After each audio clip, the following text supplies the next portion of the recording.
Start करते हैं financial management का नेक्स्ट क्लास सेमेस्टर 6 का। कॉपी में हेडिंग दे देते हैं, चैप्टर हम लोग कर रहे थे कैपिटल बजटिंग। कॉपी में हेडिंग दे देना इंटरनल रेट ऑफ रिटर्न। अभी तक हम लोगों ने इस चैप्टर में बहुत सारा टॉपिक्स को कवर अप कर लिया है। जैसे पहला टॉपिक सीखे थे पे बैक पीरियड, फिर सीखा था हम लोग ने डिस्काउंटेड पे बैक पीरियड, फिर हमने पे बैक रेसिप्रोकल भी सीखा था, पे बैक प्रॉफिटेबिलिटी भी सीखा था। ठीक है, उसके बाद हम लोग ने नेट प्रेजेंट वैल्यू सीखा था और profitability index that is benefit index cost ratio वो भी निकालना सीख गए थे।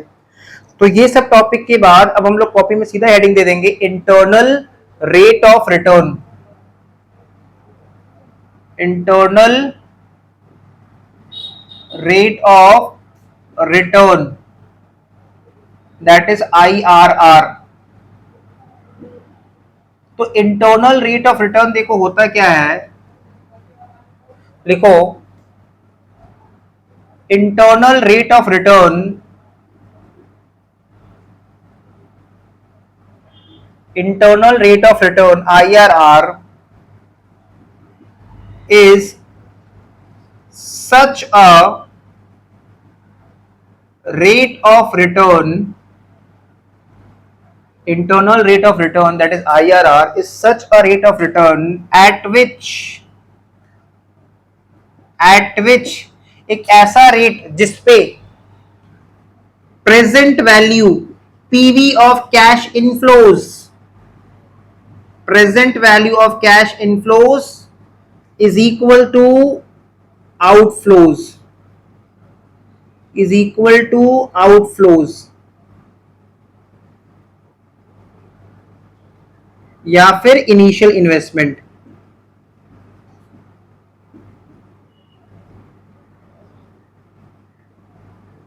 तो एक ऐसा हम लोग को रेट पता करना है जिस रेट पे present value of cash inflow, जो फ्यूचर कैश फ्लो है, जब उसको हम लोग डिस्काउंटिंग करेंगे प्रेजेंट वैल्यू पे लाएंगे। ठीक है, तो यहाँ पे लिख देना टोटल, लिख देना total present value of cash inflows. तो उसका जो सम टोटल होगा, पीवी ऑफ कैश इनफ्लोस का जो सम टोटल होगा वो इनिशियल इन्वेस्टमेंट के बराबर हो जाएगा। तो इस बात को समझने के लिए एक एग्जांपल लिखते हैं। लिखो, इसको मिटा देते, हो गया तक। लिखो एग्जांपल,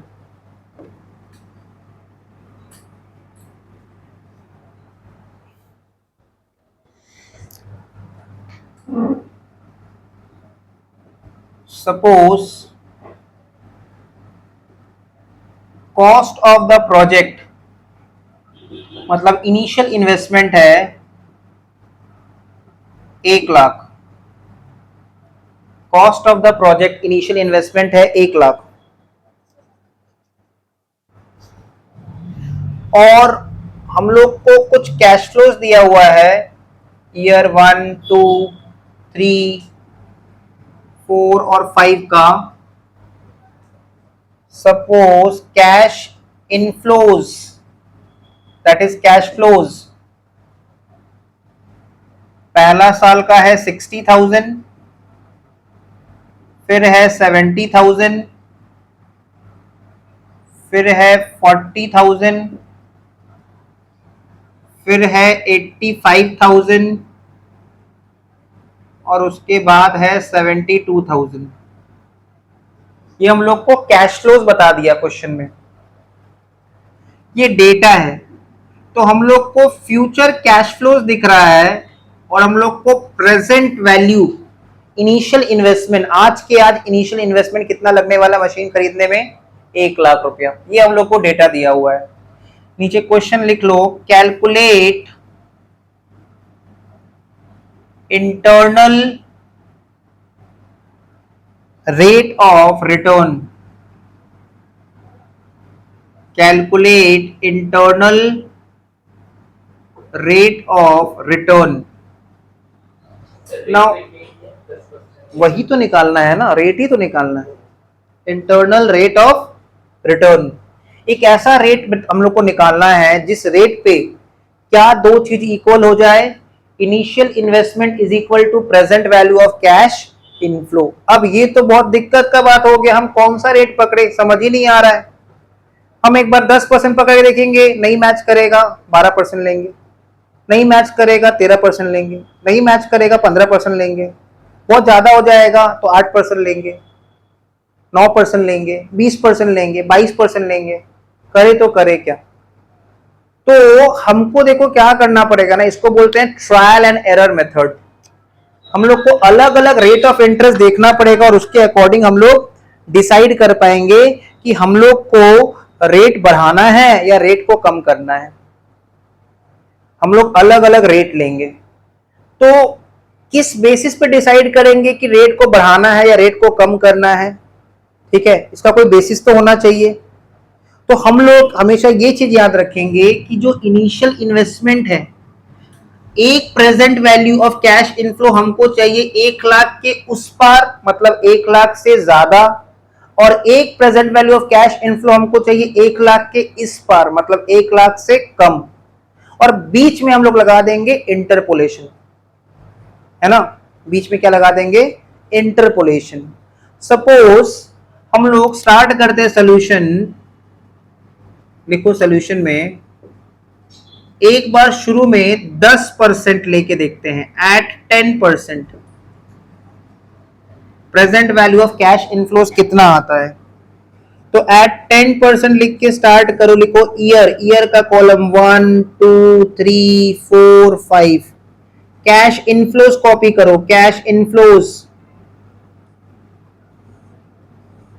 पहला साल का है 60,000, दूसरे का है 70,000, तीसरे का है 40,000, चौथे का है 85,000 और पांचवे का है 72,000। These are cash inflows.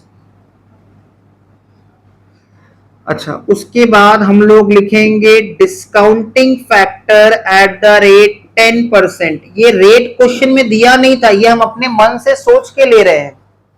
ठीक है, ये एक ऐसे ही रेट सोच के हम लोग ले रहे हैं। तो चलाओ कैलकुलेटर और हमको बताओ डिस्काउंटिंग फैक्टर फर्स्ट ईयर का कितना आएगा।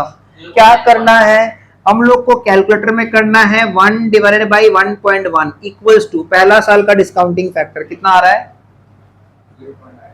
0.909। तो पॉइंट के बाद 3 डेसिमल तक ले लो, लिखो 0.909। दूसरा बार इक्वल्स टू कितना आ रहा है 0.826। तीसरा बार इक्वल्स टू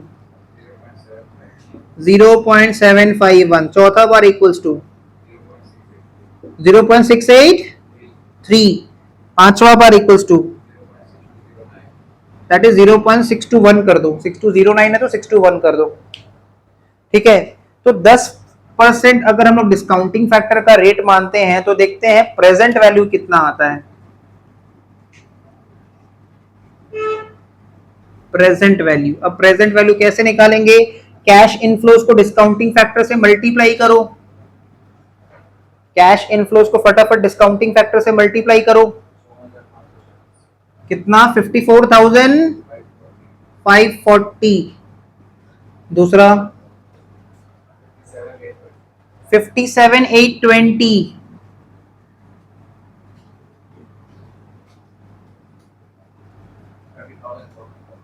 ₹30,040।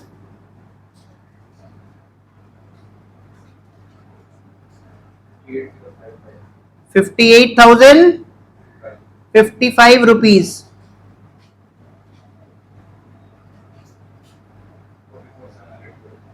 44,712। इसका टोटल करो,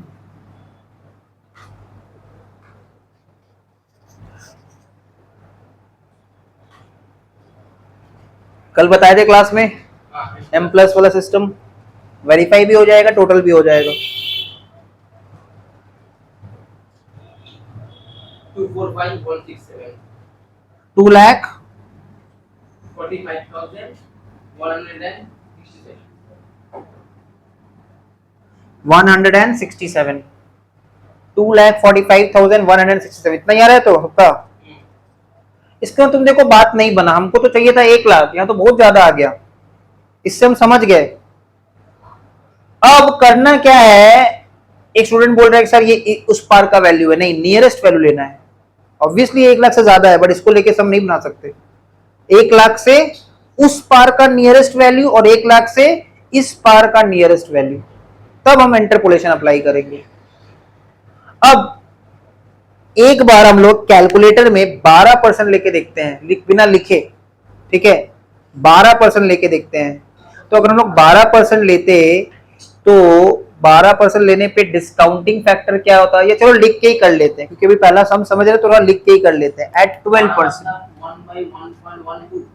हाँ, एट 12%, ध्यान से सुनो। तो लिखेंगे एक ईयर का कॉलम, एक लिख देंगे ईयर का कॉलम,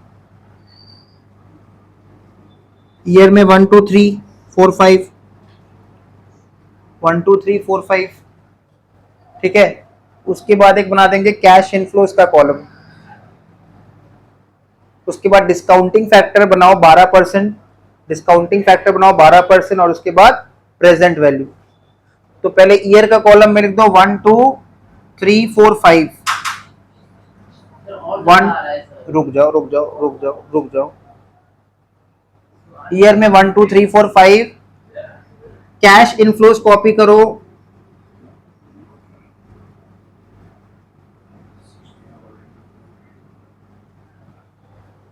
कैश इनफ्लोज कॉपी करो 60,000 70,000 40,000,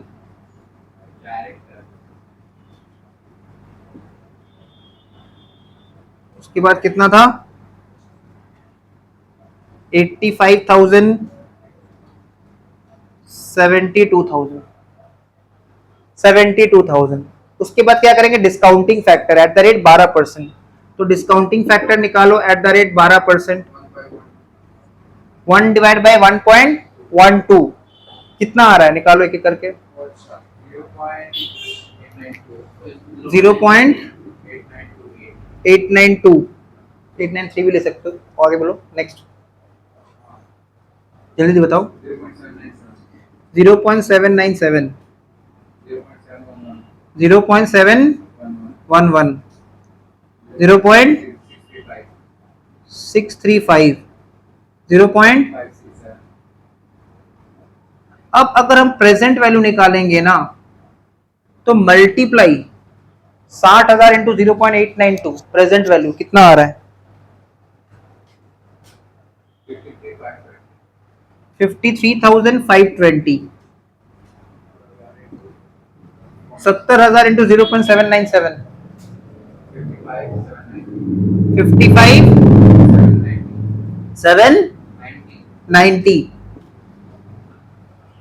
40,000 इंटू 0.711, 28,440।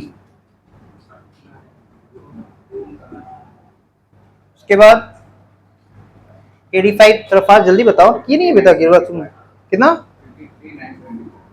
53,975,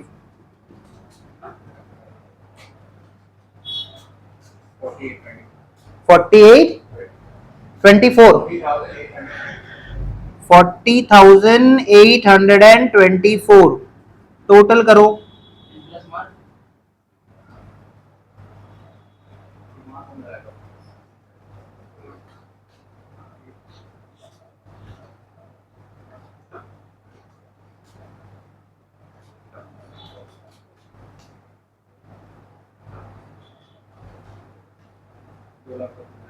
दो लाख 549, 2,32,549। तो देखो यहां से हम लोग दो बात नोटिस कर सकते हैं। 10% पे ना 2,45,167 था, जब रेट हमने बढ़ाया ना तो वैल्यू बढ़ने के जगह ना कम हो गया, वैल्यू बढ़ने के जगह वैल्यू कम हो गया। ये कैसे हो गया, रेट बढ़ने से तो वैल्यू बढ़ना चाहिए था। हम लोग रिवर्स गियर में आ रहे हैं। रेट बढ़ाने पे वैल्यू कब बढ़ेगा, जब हम लोग कंपाउंडिंग करते हैं, फ्यूचर वैल्यूज निकालते हैं, है ना। रेट को बढ़ाने पे वैल्यू कब बढ़ता है, जब हम लोग कंपाउंडिंग करते हैं, फ्यूचर वैल्यूज निकालते हैं। यहां पे हम लोग कौन सा टेक्निक अप्लाई कर रहे हैं, कंपाउंडिंग टेक्निक की discounting technique, discounting technique, discounting technique apply कर रहे हैं। तो रेट को बढ़ाने पे हमेशा वैल्यू कम होगा और रेट को गिराने पे हमेशा वैल्यू इन्फ्लेट होगा, बढ़ेगा, क्योंकि ये रिवर्स गियर में आ रहा है। इसलिए देखो हमने 2,45,000 से, मेरा टारगेट क्या है, हमको 1 लाख रुपया इक्वल करना है। ये 1 लाख रुपया इक्वल बराबर हो जाएगा, आसपास आ जाएगा, हम छोड़ देंगे। बट अभी तो बहुत दूर है, 2,32,549 ही आया है। अब हम क्या करेंगे, अब हमको समझ में आ गया, सीधा हमको जंप मारना है। 12% से सीधा हम जंप मारते हैं 20% पे, ठीक है। 12% पे सीधा हम जंप कहां मारेंगे, 20% पे। शायद 20% पे भी ना आए, तुम एक काम करो 24% लेके देखो, ठीक है, सीधा डबल करो एट 24%। सर हम लोग को एग्जाम में क्या करना पड़ेगा, बार बार करके देखना पड़ेगा? हाँ, तुम लोग को एक तो रेट निकालने से समझ में आ जाएगा तुमको आगे और कितना जंप करना है, मोटा मोटी एट 24%। तो अब करेंगे एट 24%। तो एक ईयर का कॉलम बना लो, 1 2 3 4 5। एक कैश इनफ्लोस का कॉलम बना लो,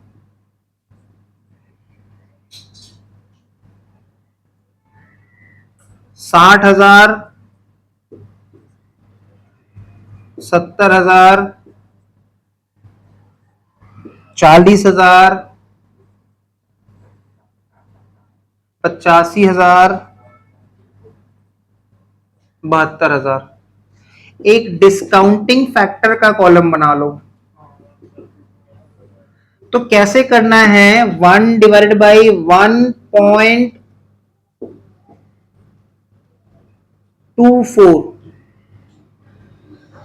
देखो ये आता कैसे है, पहले तो तुम कैलकुलेटर में करना 24/100, तो तुम्हारा आएगा 0.24, एंड उसके बाद 1 डिवाइडेड बाई 1 प्लस 0.24, तब जाके आएगा 1/1.24 इक्वल्स टू, पहला साल का डिस्काउंटिंग फैक्टर कितना आ रहा है, 0.806। दूसरा साल क्या, लाउडर, 0.650 के बाद कुछ है, 0.650, उसके बाद 524, नेक्स्ट 0.423 कर दो, नेक्स्ट 0.341। अब इसका प्रेजेंट वैल्यू निकालो,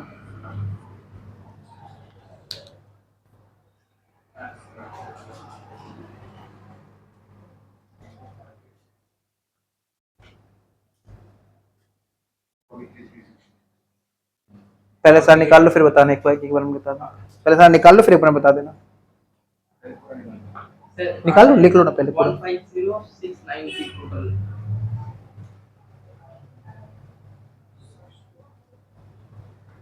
बोल दिए तो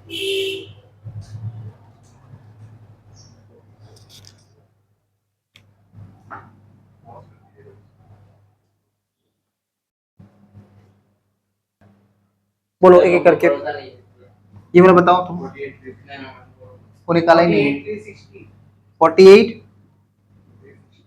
next 45,500, next 70,000, 20,916, next 60, next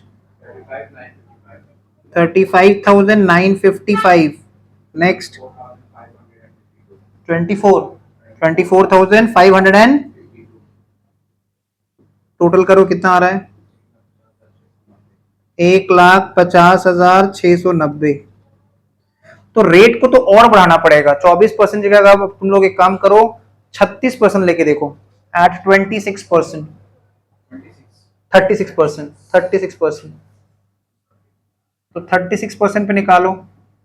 exam में इतना प्रॉब्लम नहीं होगा, देखो यहाँ पे हमने जानबूझ के वैल्यूज तुमको ज्यादा दिया है ताकि तुमको थोड़ा प्रैक्टिस हो जाए रेट निकालने का, ठीक है। नहीं, एग्जाम में इतना नहीं करना पड़ेगा, एग्जाम में तुमको 1-2 बार में समझ में आ जाएगा कितना होगा। एट 36%, तो 36% निकालो, डिस्काउंटिंग फैक्टर निकालो,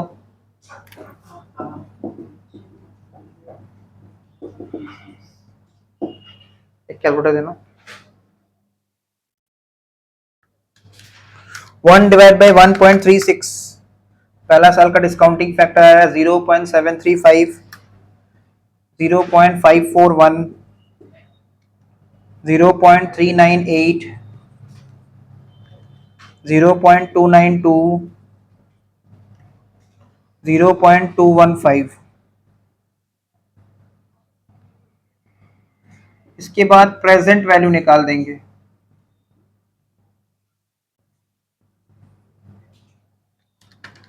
60,000 इंटू 0.735, 44,100,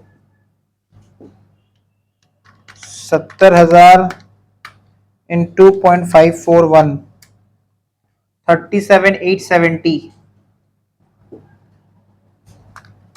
40,000 इंटू 0.398, 15,920,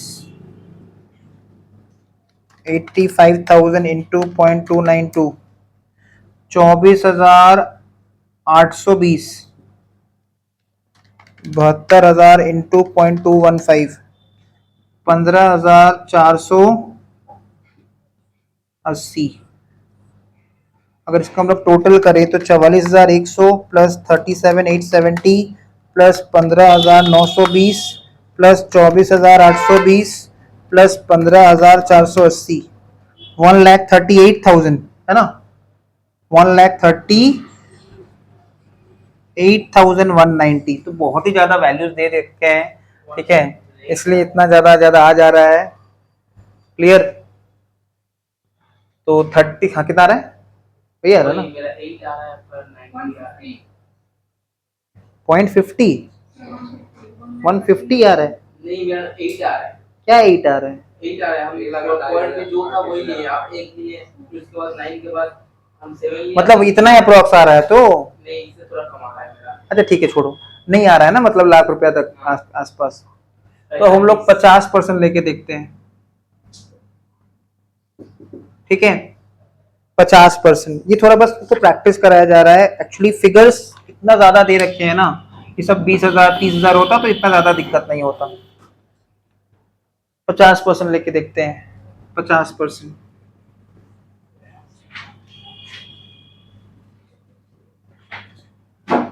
या सीधा 60% लेके देखो, 60%, ठीक है। Discounting factor at the rate 60, तो 1 divide by 1.6, 0.625, 0.391, 0.244, 0.152, 0.095।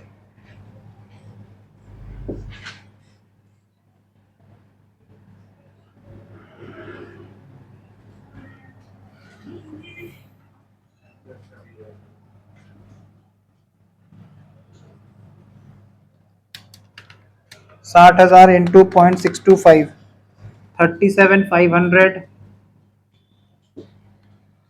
70,000 into 0.391, 27,370, 40,000 into 0.244, 9,760, 85,000 into 0.152, 12,920, 72,000 into 0.095, 6,840। तो 37,500 प्लस 27,370 प्लस 9,760 प्लस 12,920 प्लस 6,840, 94,390। तो एक वैल्यू तो हमको 60% पे 94,390 आ रहा है, ठीक है, और 50% में तुम्हारा कितना आ रहा है? 1,09,000। मतलब हम लोग चाहे तो इंटरपोलेशन इसके बीच में लगा सकते हैं 50 और 60 के बीच में, लेकिन हम लोग फिर भी नियरेस्ट वैल्यू ढूंढेंगे, ठीक है। तो अब निकालते हैं 55%, at 55%, discounting factor at the rate 55%।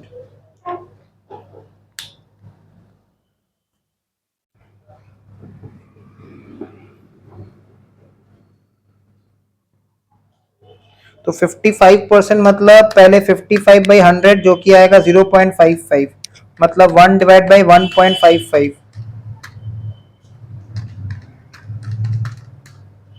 पहला साल का डिस्काउंटिंग फैक्टर आ रहा है 0.645, फिर आ रहा है 0.416, फिर आ रहा है 0.269, फिर 0.173, फिर 0.112। 60,000 into 0.645, 38,700। 70,000 into 0.416, 29,120। 40,000 into 0.269, 10,760। 85,000 into 0.173, 14,750। 72,000 into 112, 85,000 into 0.173, 14,705। 72,000 into 0.112, 8064।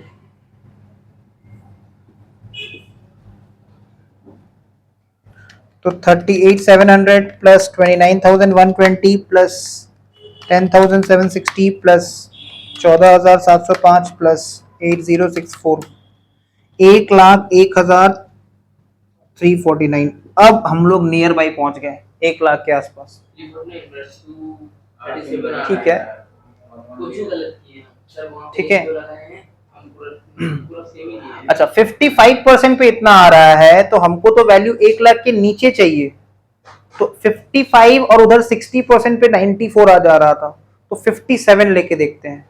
ठीक है, एक अब वैल्यू हम लोग को नीचे लाना है 1 लाख के नीचे, तो 57 लेके देखते हैं।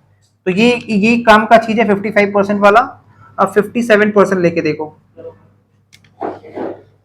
एग्जाम में इतना दिक्कत नहीं होगा, एग्जाम में तुमको डायरेक्टली 1-2 स्टेप में आ जाएगा। यहाँ पे वैल्यूज बहुत ज्यादा दे दिए थे हम एग्जाम्पल में, इसलिए अकॉर्डिंगली इतना हम लोग चेक कर ले रहे हैं। तो ये इससे हम लोग को प्रैक्टिस भी हो जा रहा है। ठीक है, तो 1 divide by 1.57, discounting factor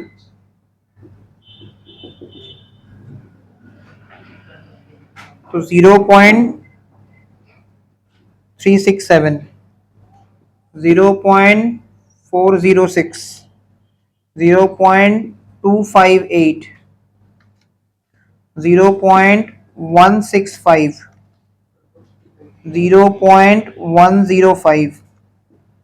present value निकालो। 60,000 इंटू 0.637, 38,220। 70,000 इंटू 0.406, 28,420। 40,000 इंटू 0.258, 10,320। 85,000 इंटू 0.165, 14,025। और 72,000 into 0.105, 7560। 38,220 plus 28,420 plus 10,320 plus 14,025 plus 7560, 98,545।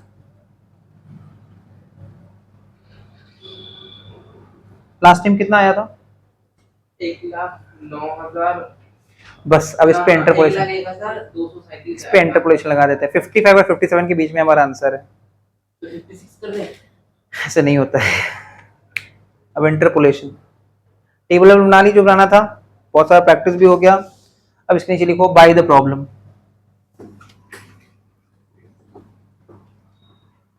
ये लिख लिए थे ना सब कोई? 57% बताओ अभी कितना आया था by the problem at 57%, 98,545 at X%। ठीक है, हम लोग को चाहिए 1 लाख टारगेट, एंड एट 55% कितना, 1,01,349। अब तुम देखो सजाना भी कैसे है, कोई अगर एग्जाम में इसको नीचे लिख देगा इसको ऊपर लिख देना तो रॉन्ग हो जाएगा।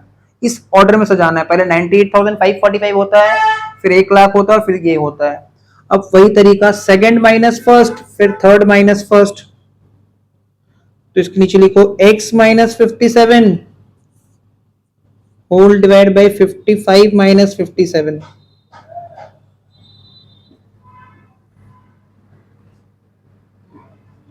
तो 1 lakh minus 98,545 and 1,01,349 minus 98,545। Solve करो इसको और ये हो जाएगा x माइनस 57, नीचे में -2, ऊपर कितना आ रहा है माइनस करके,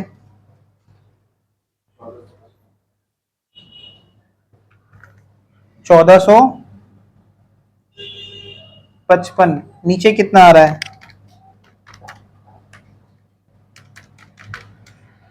2804। इसको जब हम नेक्स्ट स्टेप में सॉल्व करेंगे तो ये हो जाएगा और x माइनस 57 डिवाइड बाई -2। पहले इन दोनों को डिवाइड कर लेते हैं, 1455 डिवाइडेड बाई 2804, तो यह आएगा 0.52 और x माइनस 57 क्रॉस मल्टीप्लाई। देखो 2 के आगे माइनस लाने के लिए कैसे प्रेस करेंगे, 2 और ये छोटा सा प्लस माइनस वाला माइनस प्रेस करना, प्लस माइनस वाला, इससे आगे माइनस आ जाता है, इन 2.52, तो ये आ रहा है -1.04 और x is equals to -1.04 plus 57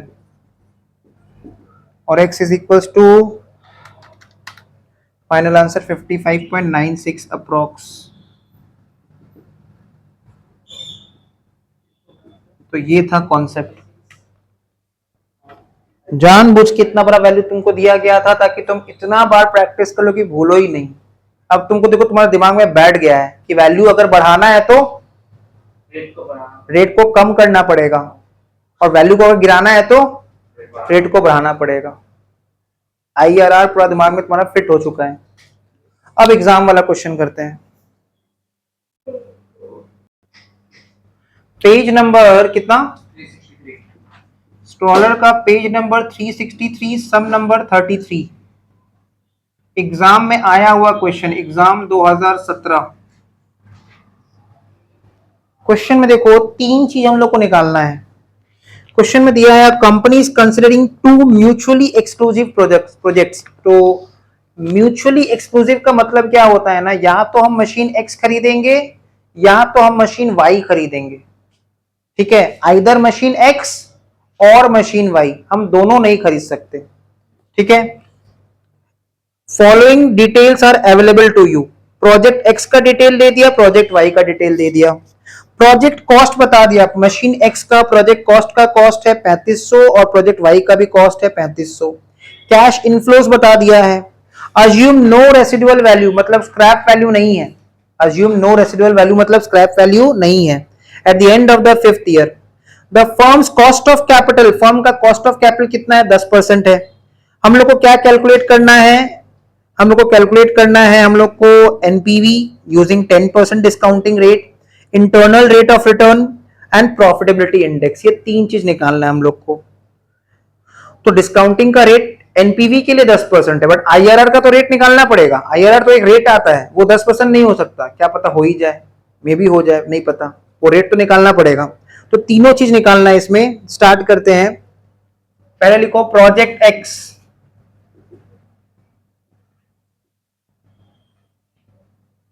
project x के लिए एक ईयर का कॉलम बना लो, ईयर में 1 2 3 4 5 कैश फ्लोज लिख दो। कैश फ्लोज मतलब कैश इनफ्लोज, 500 हजार 1500, 500 हजार 1500, 2250, 3000। डिस्काउंटिंग फैक्टर कितना परसेंट बोल रहा है? 10% के हिसाब से, और वो देखो कैलकुलेट करके भी दिया है नीचे में। पहला साल का डिस्काउंटिंग फैक्टर 0.909, दूसरा साल का डिस्काउंटिंग फैक्टर 0.826, तीसरे साल का डिस्काउंटिंग फैक्टर 0.751, चौथे साल का डिस्काउंटिंग फैक्टर 0.683, पांचवें साल का डिस्काउंटिंग फैक्टर 0.621। तो फटाफट इसका प्रेजेंट वैल्यू निकाल लेते हैं। निकालो इसका प्रेजेंट वैल्यू, एक एक करके बताओ।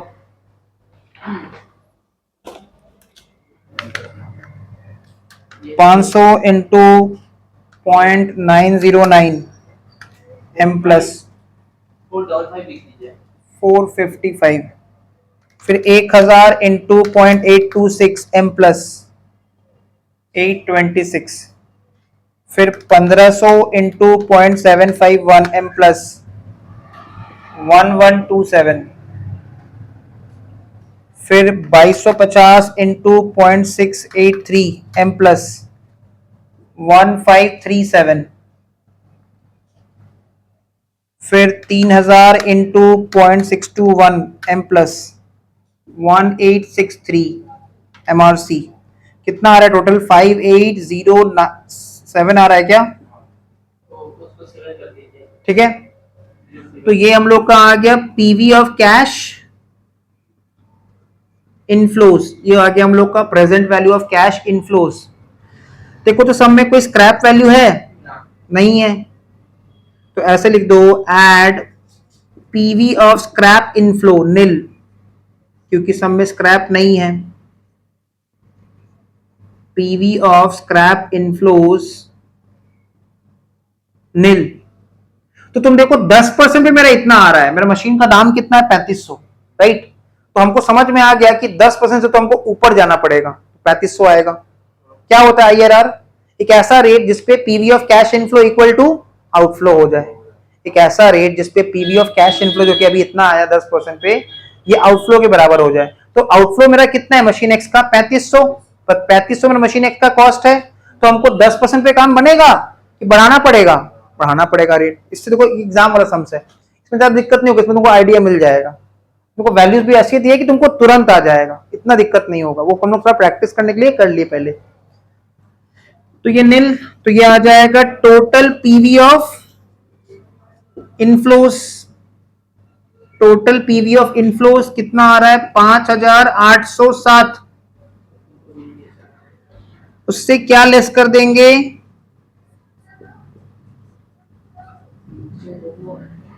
Initial outflow. तो इनिशियल आउटफ्लो कितना लेस करेंगे? 3500। तो पॉजिटिव आ रहा है एनपीवी। कितना आ रहा है एनपीवी बताओ डिफरेंस? 2307, 2307।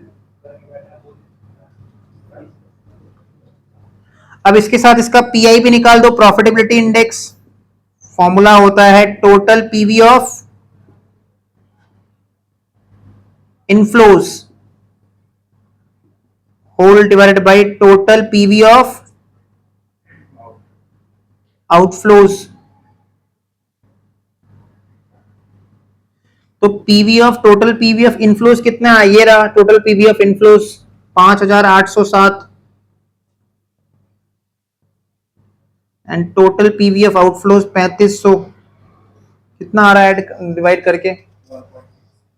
1.65।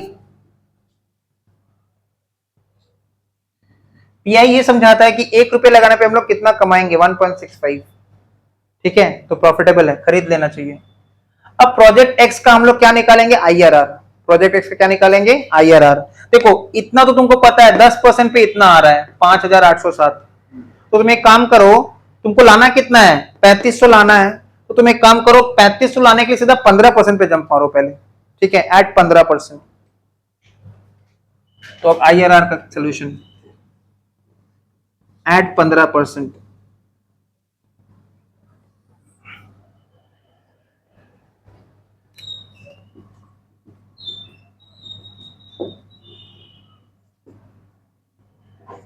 1 2 3 4 5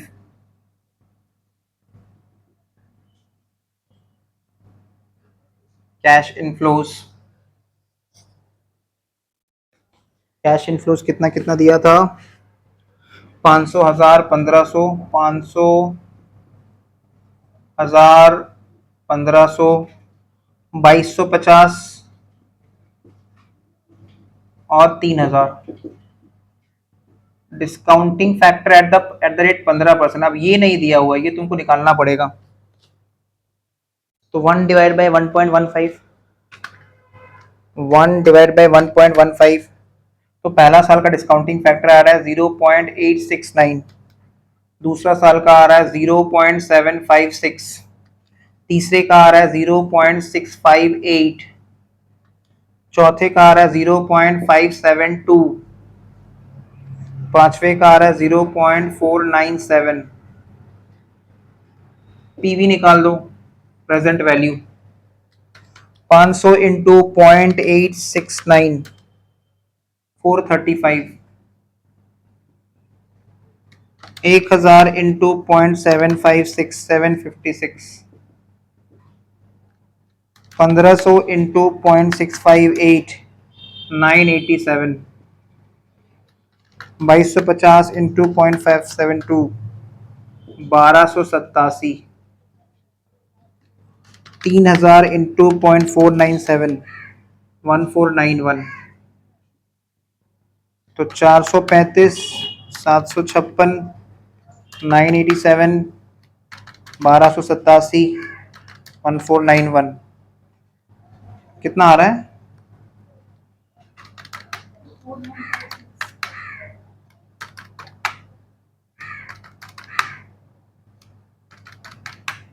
4946। बहुत ही ज्यादा है, अभी भी बढ़ाना पड़ेगा। 15% पे इतना आ रहा है, तो हम लोग ना ट्राई करते हैं 20% लेके देखते हैं, ठीक है। 20% पे कितना आता है, तो एट 20%। लिखो, इसके नीचे टेबल बनाओ, एट 20%।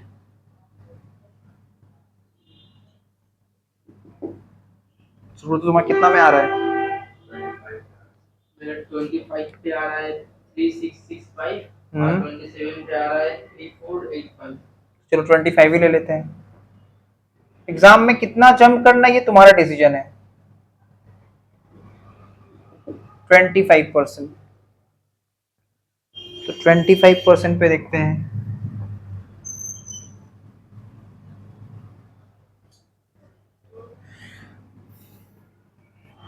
तो 1 डिवाइड बाई 1.25, 1 डिवाइड बाई 1.25। पहला वाला आ रहा है 0.8, दूसरा आ रहा है 0.64, तीसरा 0.512, चौथा 0.4। अच्छा, इसको भी ना 51 तक लेते हैं, पॉइंट पर 2 डेसिमल तक, सबको पॉइंट पर 2 डेसिमल लेते हैं। 0.41 एंड इसको 0.33। प्रेजेंट वैल्यू निकालते हैं, 500 into 0.8, 400। 1000 into 0.64, 640। 1500 into 0.51, 765। 2250 into 0.41, 923। 3000 into 0.33, 990।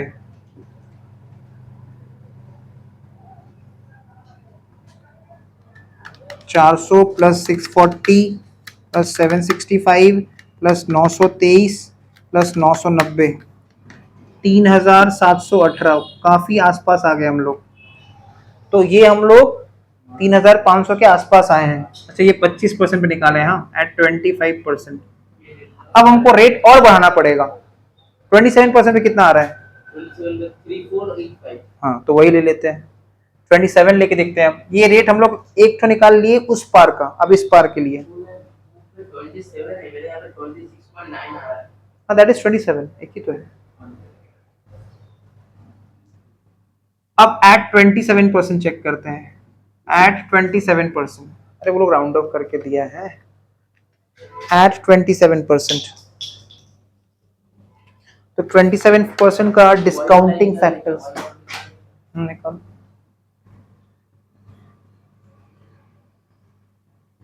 27% का डिस्काउंटिंग फैक्टर निकालते हैं। 1 डिवाइड बाई 1.27, पहला साल का डिस्काउंटिंग फैक्टर 0.787, दूसरे का 0.620, तीसरे का 0.488, 0.384, 0.303। तो 500 इंटू 787, 0.787 क्या आ रहा है? 394।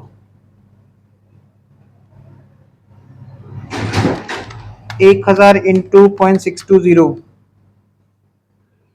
ये आ रहा है 620। 1500 इंटू 0.488, ये आ रहा है 732। 2250 इंटू 0.384, ये आ रहा है 864। 3000 इंटू 0.303, ये आ रहा है 909। 394 प्लस 620 प्लस 732 प्लस 864 प्लस 909, ये आ रहा है 3519। अभी भी तो ये ज्यादा है, तुम कैसे बता दिए कम आ रहा है? 27% पे तो इतना आ रहा है। पॉइंट में कुछ गलती की होंगी, हम पॉइंट जितना पॉइंट तो उतना ही लिए, कुछ कम ज्यादा नहीं किए। अब पॉइंट ज्यादा कम कर देंगे इसलिए ऐसा आ रहा है। 7862, आप वहाँ पे ऐसा 3 जोड़ी इसलिए ऐसा आ रहा है। हम तो 2 करके लेके किए हैं, 2 जगह लेके कीजिए तो आपका ऐसा कुछ नहीं होता, उतना उतना डिफरेंस नहीं आएगा। 34 कितना आ रहा है? 3485। 3485। चलो ठीक है, तो रेट और बढ़ा लेते हैं हम लोग। 27 और 28 के बीच में इंटरपोलेशन लगा देंगे। तो कितना है आंसर, है ना? पॉइंट पर जितना तुम ज्यादा डेसिमल लोगे उतना नियरेस्ट आएगा वैल्यू। 2 डेसिमल लेकर से थोड़ा सा कम आता है, 3 लोगे और थोड़ा अच्छा आएगा, 4 लोगे तो और अच्छा आएगा, बेटर है। 3 लेके कर रहे हैं। 28% पे देखो कितना आ रहा है, या 29% पे देखो कितना आ रहा है। 29% एट 29%, ऑब्वियसली नीचे आ जाएगा वैल्यू 29% पे। तो एग्जाम में करना पड़ेगा,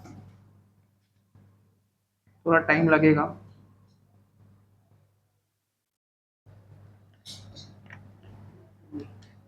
वन डिवाइड बाई 1.29,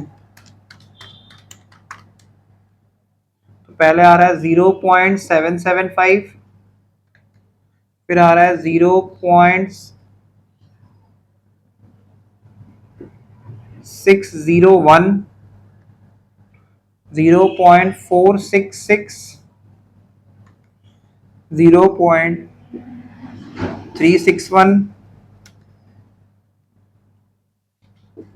0.280। 500 इंटू 0.775, ये आ रहा है 388। 1000 इंटू 0.601, ये आ रहा है 601। 1500 इंटू 0.466, ये आ रहा है 699। 2250 इंटू 361, ये आ रहा है 812, 3000 इंटू 0.280, ये आ रहा है 840, तो 388, 601, 699, 812, 840, ये आ रहा है 3304। अब हम लोग लगाएंगे इंटरपोलेशन। लिखो बाय द प्रॉब्लम 27% पे कितना नहीं 29% पे कितना आ रहा है 3340। x% पे हम लोग को चाहिए टारगेट 3500, और 27% पे हमारा कितना आ रहा था 3519। क्योंकि नियरेस्ट में इंटरपोलेशन लगाना है। अब इंटरपोलेशन अप्लाई करेंगे, यहां दिखा दे रहे हैं, और हमेशा second minus first divide by third minus first.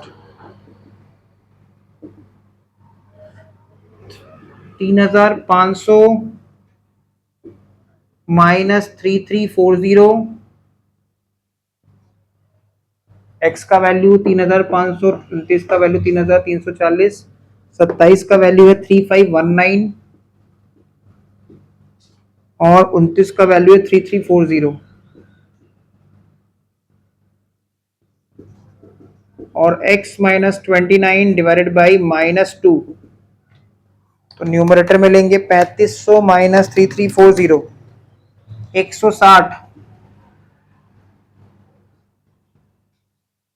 Denominator में लेंगे 3519 माइनस 3340, 179,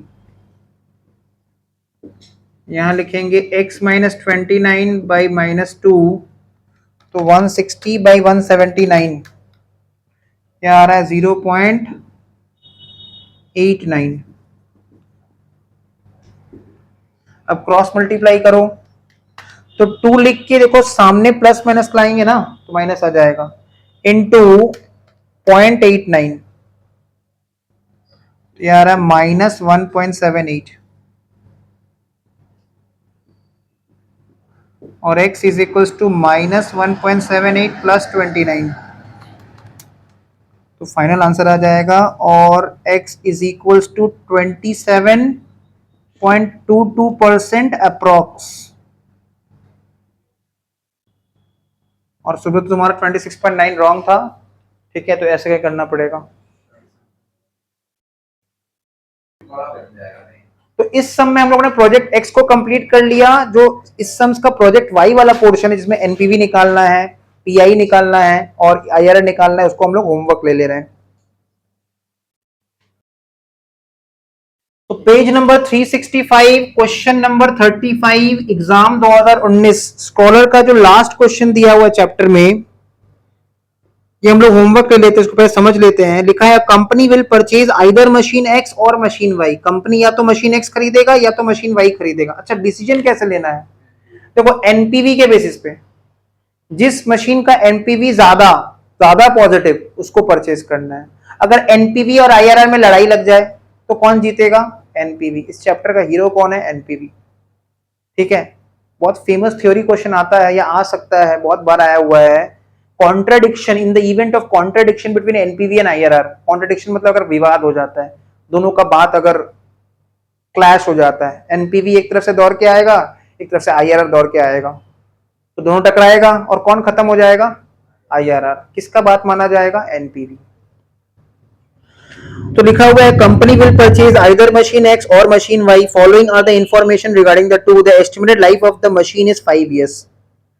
मशीन एक्स का कॉस्ट बता दिया, मशीन वाई का भी कॉस्ट बता दिया, ईयर 1 2 3 4 5 का हम लोग को कैश फ्लोज दे दिया। कंपनी का जो कॉस्ट ऑफ कैपिटल है भाई, उसका डिस्काउंटिंग रेट है 10%, जो हमको एनपीवी उस पर निकालना है। हम लोग को एडवाइस करना है मैनेजमेंट को कौन सा मशीन परचेज करना चाहिए, एनपीवी मेथड से एंड आईआरआर मेथड से। तुम देखो, हम लोग को हेल्प करने के लिए अलग अलग रेट का डिस्काउंटिंग रेट्स भी हमको निकाल के दिया है। 10% पे इतना इतना, 12% पे इतना इतना, 14% पे इतना इतना। ये क्यों दिया है, आईआरआर के लिए। बहुत बार क्या होता है एग्जाम में, आईआरआर का क्वेश्चन आता है तो 2-3 तो रेट हमको डिस्काउंटिंग ऑलरेडी निकाल के दे देता है। जिससे हम लोग जल्दी जल्दी देख सके कि किस पे मैच हो रहा है, किस में इंटरपोलेशन लगेगा। तो ये वाला क्वेश्चन तुम लोग का रहेगा होमवर्क में, इसको होमवर्क बना लेना है, लिख लो इसको होमवर्क।